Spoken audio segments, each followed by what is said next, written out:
Hey everybody, I'm Sam Haymart and you're watching Growing Older Gay. This is Kitchen Table for October 11th, 2025. And this is a special edition because we're coming to you on Saturday. Normally we drop on Sunday when we do our episodes, but today is National Coming Out Day. So all of you out there that have come out, I congratulate you and wish you a happy National Coming Out Day. And that's going to lead into our topic of inspiration today. Our inspiration always comes from our daily meme, which today is be authentic, be proud, be free, no apology.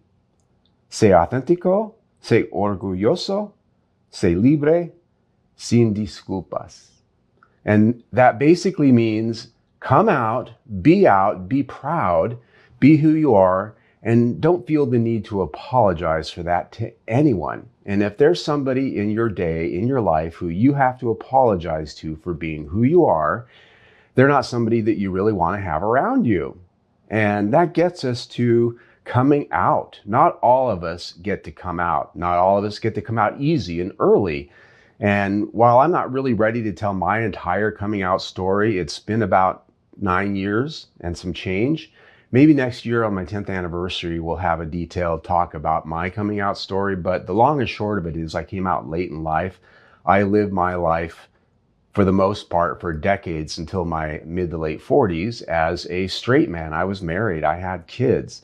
And I hid it very hard because I was ashamed and I didn't have my head around it. And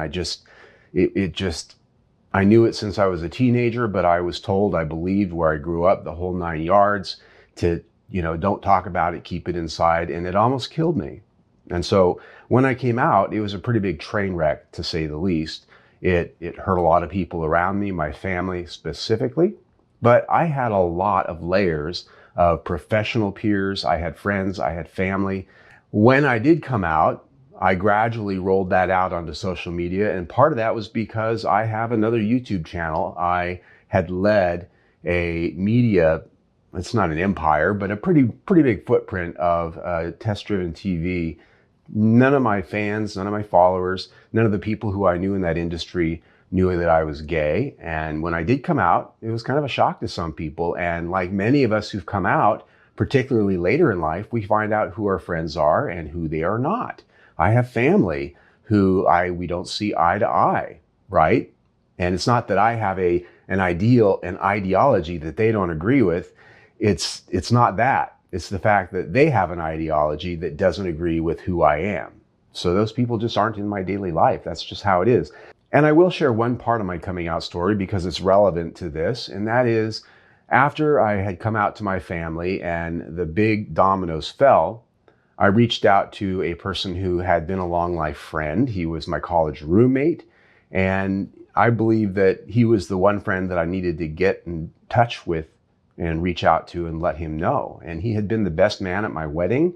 And one thing that made him sort of a consideration was the fact that he's very Christian. He's very religious. And he was always very steadfastly so. And I presume probably still is. But when I told him that I was gay, he said, I only have one question. Are you saved? And that told me all I needed to know. We haven't talked since then.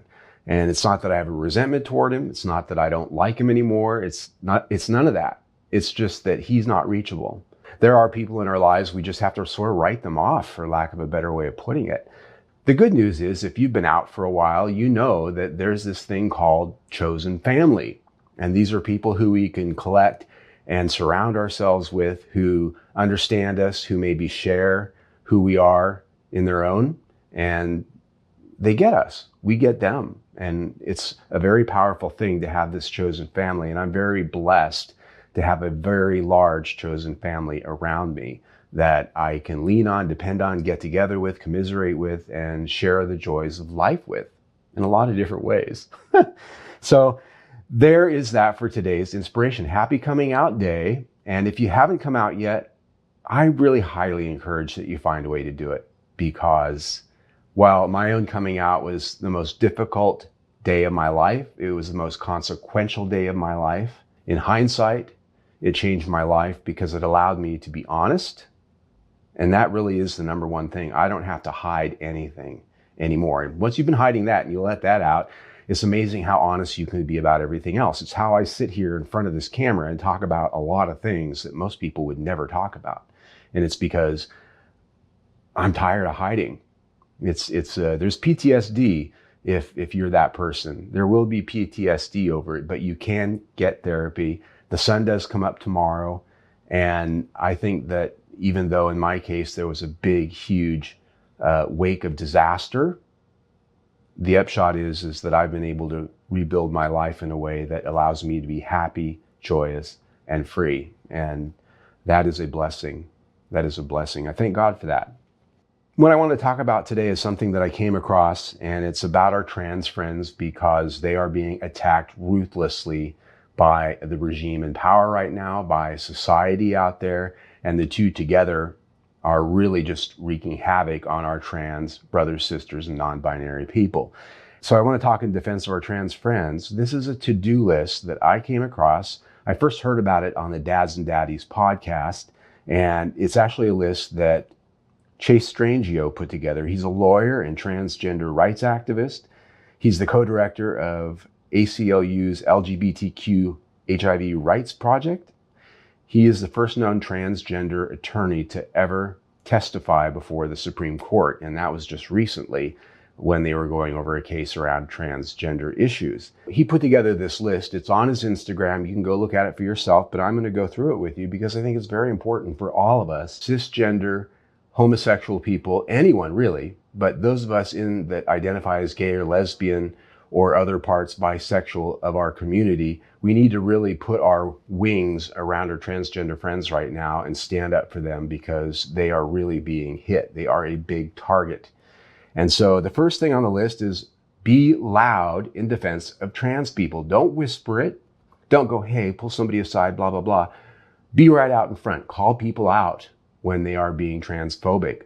Number 2, every day disrupt someone else's assumption that trans people are a threat. Now, we don't have that opportunity every day, but a lot of the people on the right and the haters and all of those people, they actually believe trans people are a threat to their livelihoods, their freedoms, their right to exist. That's silly. I'm not going to say the word. It's silliness, right? And we all know on our side of the fence, that's pure BS. But they truly and utterly believe that. And it's up to us, if we know people in our circle who have transphobic issues, when they talk about it, when they bring it up, to talk to them about the fact that, and ask them the serious question, how are they harming you? How are they harming you? What are they doing to endanger whatever it is that you're afraid of losing? And most of the time, they don't have an answer. They're just told that it's bad. They believe it's bad, and that's it. It's bad. Number 3, challenge your friends when they say things like, but isn't it unfair when a trans girl participates in sports? Remind them that they're doing the work of the authoritarians when they spout things like that. Pure and simple. Number 4, recognize that your well-being is at stake when the government comes after trans people. That this is about sex as a structure and about power. If you think that being a gay person, a lesbian person, bisexual, or anywhere else on the spectrum, on the colors of the flag, that you're safe because, well, they're just going after trans people.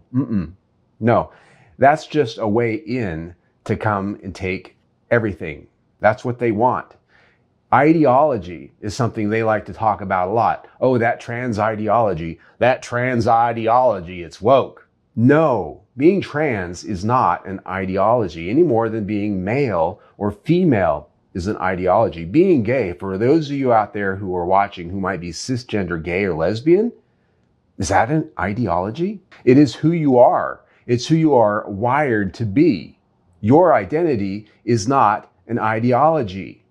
Your religion, your political beliefs, maybe your thoughts around how society should be structured, that's ideology. Being a closed-minded, simple-minded bigot and hating people, that's an ideology. If you're part of the LGBTQ fishbowl and you yourself are saying things like trans ideology, be aware of the fact that just like a little bit earlier in the conversation, you're helping the authoritarians do their work. You're helping them by repeating their tropes. Number 5, when someone says, well, didn't we go too far in defense of trans rights? Ask them, who is we? What is too far? And when did ceding a community's rights to power ever stop the powerful? That's a powerful question in and of itself. When has giving in and appeasing the oppressor ever worked for anyone? Certainly didn't work for the Jews, didn't work for England back in World War II. Appeasing oppressors doesn't work. For all of those who have kowtowed to the current administration early on when they pushed the thumb of pressure on them, they appeased. Did it work? No, they're still under the thumb. So we ought not be doing that in any way, shape, or form. 6, show up at the Supreme Court in January when trans people's rights will again be up for debate. Now, we can't all do that, but if you can, it would be good to do so.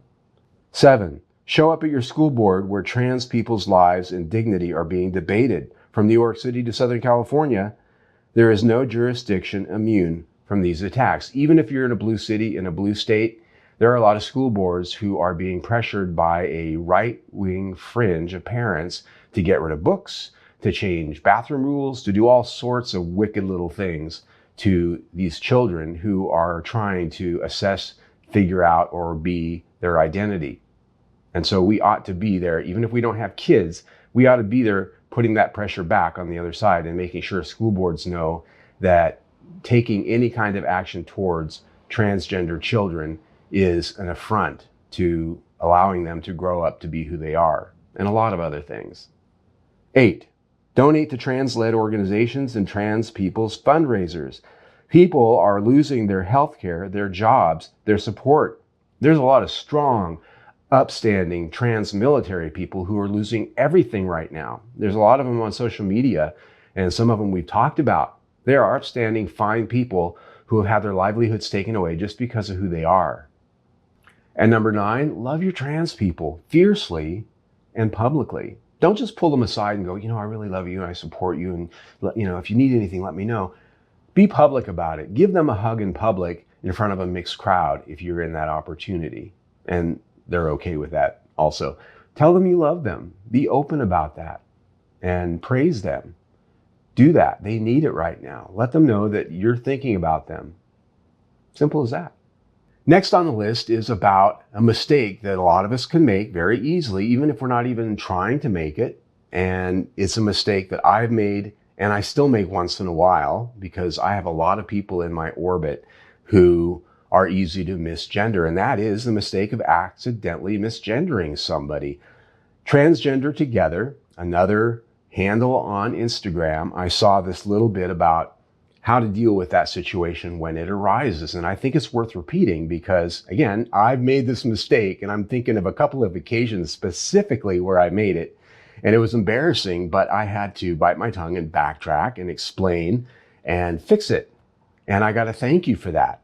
And so basically, if you misgender somebody, if a transgender woman or man or somebody who's non-binary and goes by they, them, maybe you just don't know what their pronouns are and you go, hey, miss, or hey, mister, whatever, and you realize that you made a mistake, that is the first thing. Recognize that you've made a mistake. Recognize the mistake. Now, you might notice that on your own and catch it, or somebody else might point it out to you, but recognize when you've made the mistake and take it seriously. The next one is acknowledge the mistake. Consider phrases like, oops, I'm sorry. You might also say, thanks, if you were corrected.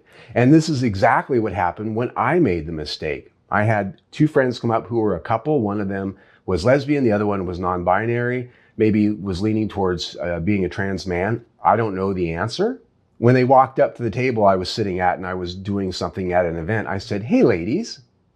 And the second I said it, oh no, because I knew the other person was not identifying as that. And so I said, I'm sorry, I made that mistake. And I said, I apologize. I wasn't thinking. And they said, thank you. They were happy that I had not only recognized it, but acknowledged it. And then you can fix it by repeating it correctly. For example, he said he was, sorry, she said she was. Do something. It doesn't have to be a big production. You don't have to make a big drama out of it. Just correct it. Making mistakes happens, but practicing for the next time is a good thing. And I have found when you just don't know the answer and maybe it's a quick exchange and you don't know the person, they, them is never a wrong way to go, because even if they are a he, him, or a she, her, they, them is not going to offend who they are. Then they might say, oh no, you can say he or you can say she. But make a point to be mindful about that. And if you notice that you make a mistake, recognize, acknowledge, repeat, correct. That's all. It's not a big thing. The people on the right out there really want to make it like you've just offended their entire life and threatened their ability to be an American by asking them to be respectful of you and who you are. But as somebody who's in the community, we have an opportunity to practice what we preach and be mindful of that. It's not that hard. It's not that hard.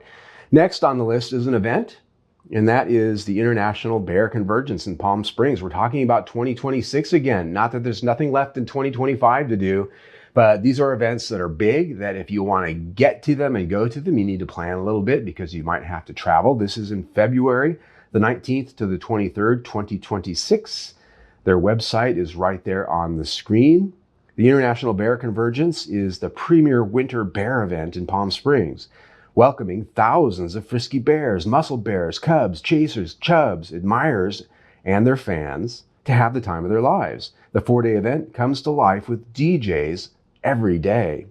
During the days, you can kick back, enjoy the pool parties. It's all happening at the Hotel Zozo in Palm Springs, right in the middle of the village, with multiple bars, cabanas, outdoor lounge areas, and sun deck areas. It's all bliss. After the sun goes down, evenings will heat up with the high energy dance parties, drag shows, comedy shows, and more. You can chill out in the lounge, check out the downtown, or shop in the vendor mall. There's so much going on. Now, I was reading a lot of their verbiage right from their website as you were looking at all that, but I wanted to make sure I didn't miss anything. This is a fun event. This is a fun group of guys. I've gone to a bear event in Palm Springs, and I find that bears are just friendly people, and there's a variety of body shapes and sizes, and you will find somebody to plug in with, even if you're not a bear. They like people who aren't bears too. That's the difference, right? And so I highly suggest you check this out if you're interested. Passes are available now at their website. So that's it for our episode today. I got kind of long in the transgender defense, and I just think that's important, as well as the coming out day. And these are just things I think about. Now, we will have another episode next week, and we will be skipping the episode right around the end of October and the 1st of November, because I will be in Palm Springs at Palm Springs Leather Pride. So if you are going to be there and you see me, please come up and say hi. I'd love to meet those of you out there who are watching, and I look forward to having a good time there with my husband.